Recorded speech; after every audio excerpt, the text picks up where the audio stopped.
Hello, welcome to this video on this not on this night. I assure you I'm not making a video of quantum mechanics during the dark hours of the night time. No, it's very sunny outdoors. And it's also very sunny in the quantum scene with lots of new ideas emerging. And in this video, I wanted to talk about a new idea I've recently come across, and I'll put a link down below this video to the YouTube video where I found this idea. And this new idea is a new development within quantum mechanics, and it talks about how to interpret things like superposition and decoherence and those kinds of things. And this idea is one of the ideas that falls under the category of suggesting that wave functions have a statistical meaning but do not actually have any metaphysical meaning. That is, the wave functions do not actually correspond to anything physical about a system. And the idea of a wave function not having physical meaning, well, at least not having metaphysical meaning, so not, referring to something physical within the system, goes back a very, very long way. And this idea is fairly popular, and there are good reasons for it. For example, the kind of version of the wave function we're comfortable with and is within textbooks is one where the wave function is directly related to a probability density function. So the wave function acts as a description of probability, and probability is statistical. That is, if you look at a system of particles, if they're obeying statistical rules, you might use probability to work out what you're likely to observe, but if you look at the system, you won't see probability floating around. That is, probability doesn't have metaphysical meaning, so it's natural to think of the wave function as not having any metaphysical meaning or reality. Also, the wave function is complex. We don't observe complex quantities of things. And, the idea of the wave function being statistical, it's not a particularly new idea, but what is new about the approach that has recently emerged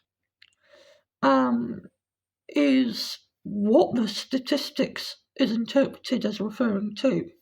So in this new approach, the idea is that at a fundamental level, particles are obeying statistical laws, so we say they're undergoing stochastic processes. The word stochastic coming from the Greek word essentially to guess. But these stochastic processes are in general non-markovian, and that means to work out future probabilities, probabilities of a object transitioning from one state in the present to a future state, we need to know not only information about the present state of the particle, but also history about the particle, so its previous states.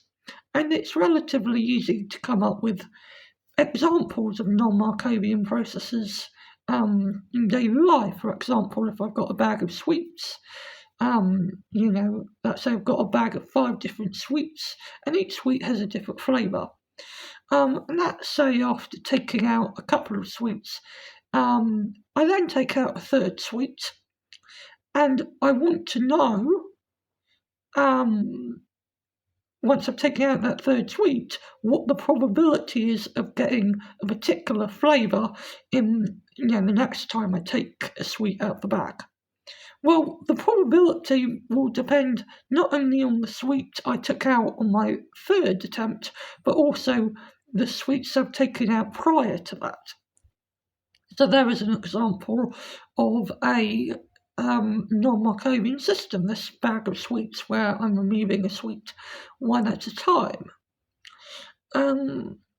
However, I'm not too keen on this non-Markovian approach,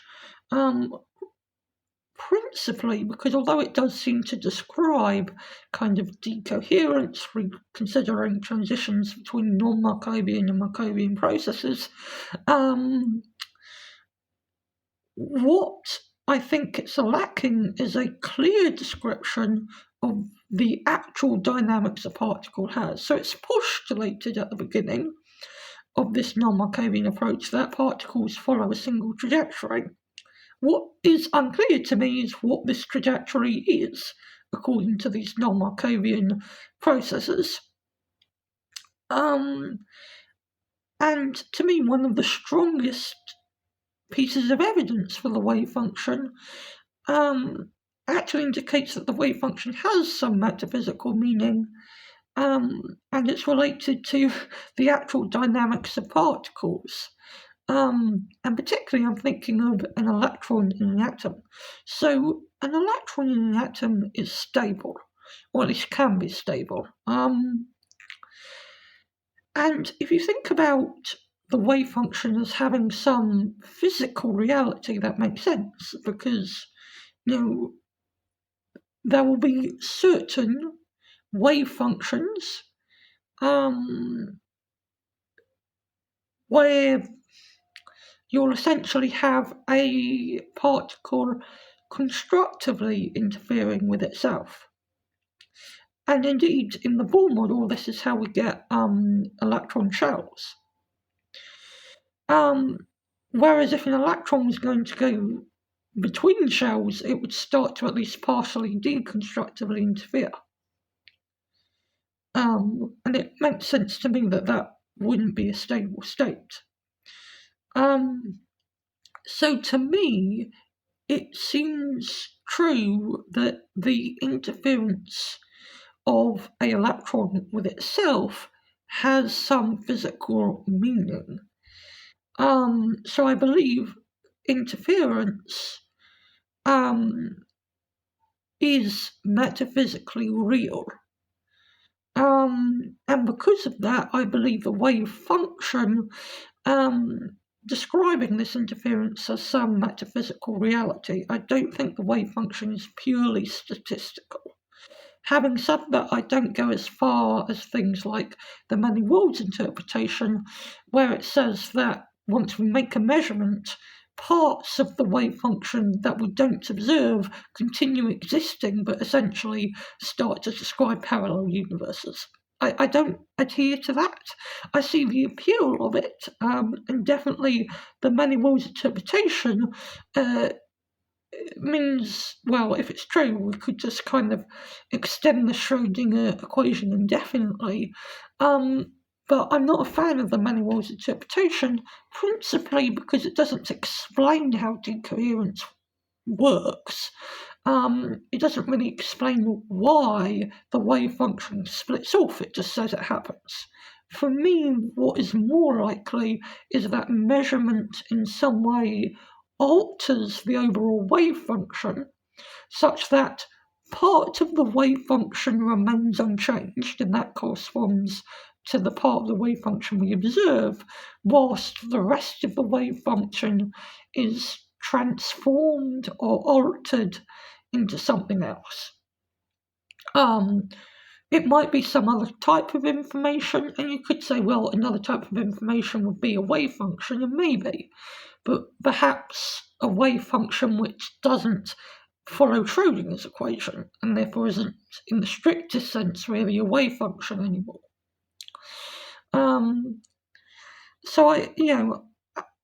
And that also means that I think the collapse of the wave function is relating to a physical process, even though I don't believe that the wave function literally collapses, I believe something does happen to the rest of the wave function, and the rest of the wave function is preserved, but not necessarily as a wave function. But mainly due to kind of, interference of particles, or at least perceived interference when we're not observing them. So when they are free to display their full quantum nature, it seems to me that the wave function has some metaphysical meaning. You don't need the wave function to have metaphysical meaning if you're looking at, observed patterns of interference in things like the double slit experiment, because there you could have a particle following a single trajectory, and as you send many particles through, you just get more and more trajectories that ends up building an interference pattern. And if you have the right probability distribution for the different trajectories, you get the correct interference pattern on the screen. I mean, approaches like the Bohmian or pilot wave theory or quantum mechanics, take that route. In which, the wave function primarily, allows you to determine the probability of a particle following a particular path, but a particle only takes a single path. And I think in cases like that, where we're looking at observed interference patterns, that's fine, because when we send a particle through, we only see one dot on the screen. And as you send more and more particles through, you build up more and more dots, but for any particle, we get a single dot. However, for me, things like the fact that an electron is stable, as it's kind of, if you like, in motion around the atom, that to me indicates that the electron is indeed interfering with itself to maintain that stability. At least for me, I find it very hard to imagine how an electron wouldn't just kind of collapse into the nucleus as it emits electromagnetic radiation, if it was free to actually have a position in the atom. To me, the electron is genuinely displaying some kind of interference, when unobserved anyway. So ironically, my reasons why I'm not too convinced by the non-Markovian approach, or really by any approach that just considers the wave function as some kind of statistical description of nature, the reason I'm not really convinced by such approaches isn't because of what things do, it's because of just how boring and stable an atom when we're not observing it is. So it's the fact that kind of reality is very stable as it is, and really isn't doing much for us to observe, that to me necessitates some metaphysical meaning to the wave function and interference of particles with themselves. So anyway, those are my personal views. I would love to hear kind of like your views and your kind of preferences for different versions of quantum mechanics. So, if you have any favourite ones, please comment them down below, and maybe we can kind of like start a discussion within the chat. But anyway, thank you so much for watching this video. If you've enjoyed it, consider subscribing for more news or just videos about quantum mechanics. But it's been great having you here, and hope you have a really good week ahead. And remember, enjoy the sun, and don't spend too long watching YouTube videos. But still, I hope to see you for some more wonderful quantum mechanics, hopefully soon.